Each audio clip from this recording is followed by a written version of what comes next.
వేతనం ఇవ్వాలి, రిటైర్మెంట్ పెరిగి ఐక్యత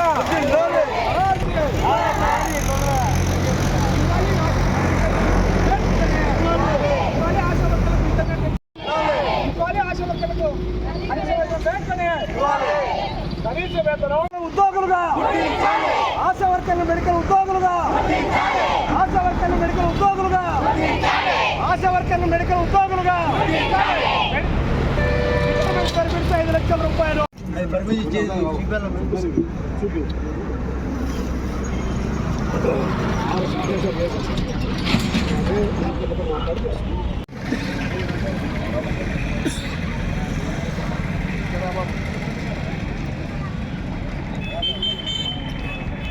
ఓకేనా?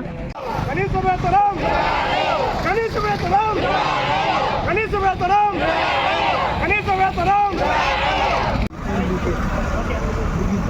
ఈరోజు నంద్యాల జిల్లా కలెక్టర్ కార్యాలయం దగ్గర ఈ నంద్యాల జిల్లాలో ఉన్నటువంటి ఆశా వర్కర్లు రాష్ట్ర స్థాయిలో పరిష్కారం కావాల్సినటువంటి సమస్యల పరిష్కారం కోసం ఈరోజు ధర్నా నిర్వహించడం జరిగింది.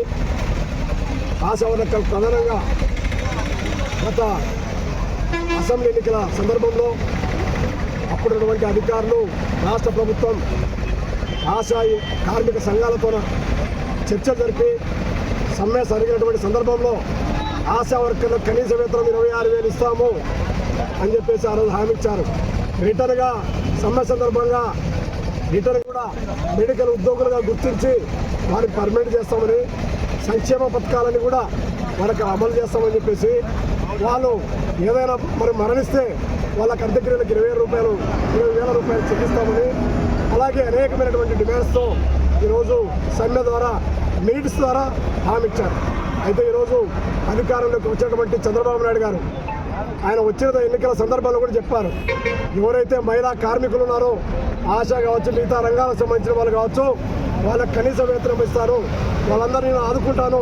ముఖ్యమంత్రిగా ఉన్నటువంటి జగన్మోహన్ రెడ్డి వాళ్ళందరినీ కూడా పోలీసులతో నిర్బంధించారు, సచివాలయంలో బయటికి రానికుండా చేశారు, పోలీస్ స్టేషన్లో పెట్టారు, రైల్వే స్టేషన్లో నిర్బంధించారు.